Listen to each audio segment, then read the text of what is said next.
বন্ধুরা আজকে আমি নীলিমা কুকিং শো থেকে বানাতে চলেছি। এই দেখুন আমি বাজার থেকে ভোলা মাছ নিয়ে এসেছি। এই ভোলা মাছ বানাবো আলু বেগুন দিয়ে। আমি কি করে বানাচ্ছি আপনারা দেখুন। আমি প্রথমে এই যে বেগুনটা কাটছি, এইভাবে আমি বেগুনটা কেটে নিচ্ছি। আলুগুলো আমি এইভাবে কেটে নেব লম্বা লম্বা করে সঙ্গে। বন্ধুরা আমি বসিয়ে দিয়েছি কড়াই, এবার দিয়ে দিচ্ছি পরিমাণ মতন তেল মাছ ভাজার জন্য। এই যে মাছটা আমি রেডি করেছি, নুন হলুদ মাখাচ্ছি। তেলটা গরম হলে আমি বসিয়ে দেবো মাছ ভাজা। হয়ে গেছে বন্ধুরা আমার মাছ ভাজা। এবার আমি বেগুনটা ভেজে নেব আস্তে আস্তে সব বেগুনটা। এই যে আমি দিয়ে দিচ্ছি বেগুনটা তেলের মধ্যে। আগে বেগুনটা ভেজে তেলে তুলে রাখবো।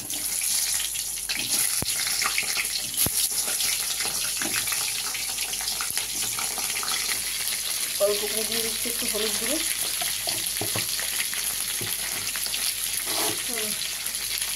অল্প করে একটু নুন দিয়ে দিলাম, দিয়ে আমি ভেজে তুলে রাখছি।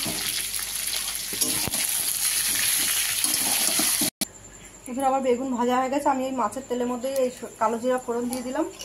এবার ওর মধ্যে আলুটাকে আমি ছেড়ে দেবো। আলুটা লাল লাল হবে, আমি মশলা এক এক করে দিতে থাকবো। দিয়ে দিচ্ছি আলুটা,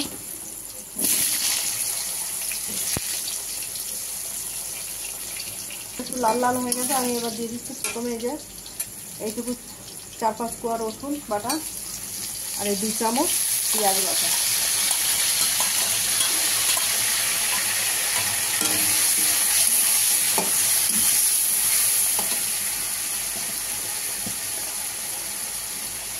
সঙ্গে দিলাম 2 চামচ ধনে জিরের গুঁড়ো,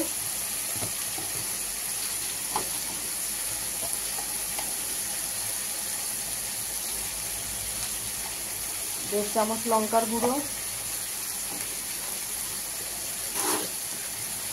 পরিমাণ মতো নুন দিয়ে দিলাম।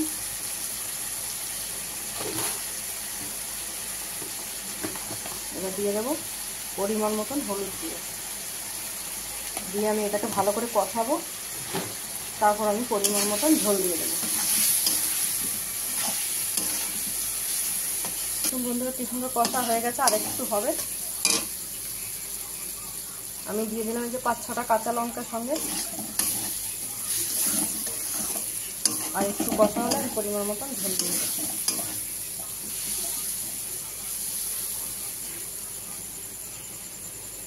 হয়ে গেছে আমার কষানো। এবার দিয়ে দিলাম ঝোল পরিমাণ মতন, আর একটু দেবো।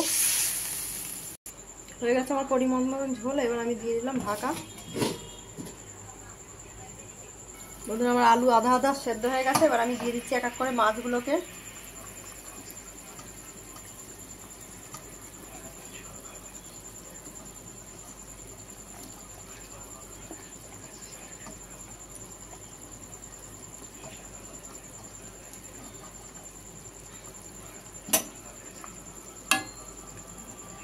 আমি আস্তে আস্তে সব বেগুনগুলোও দিয়ে দিচ্ছি।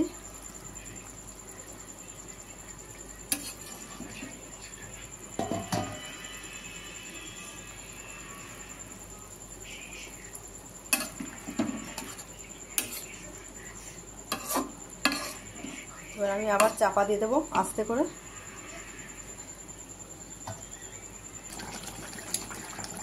হয়ে গেছে বন্ধুরা, আমি এবার নিভিয়ে দিলাম। দেখুন এই গোটা গোটাই রয়েছে।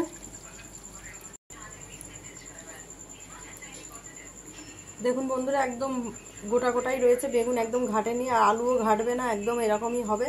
আপনাদের ভালো লাগলে আপনারাও বাড়িতে বানিয়ে ট্রাই করে দেখতে পারেন কেমন লাগে খেয়ে।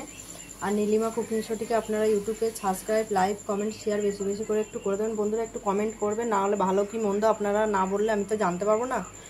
আর ফেসবুকের বন্ধুরা আপনারাও লাইক, কমেন্ট, শেয়ার করে দেবেন। আর নীলিমা কুকিং শো বলে পেজ খোলা আছে, ওখানে আপনারা ফলো করে লাইক, কমেন্ট, শেয়ার বেশি বেশি করে দেবেন। একটু শেয়ার করে দেবেন বন্ধুরা, শেয়ার না করলে তো কেউ জানতে পারবে না। একটু শেয়ার, আপনাদের একটা শেয়ারে সবাই জানতে পারবে।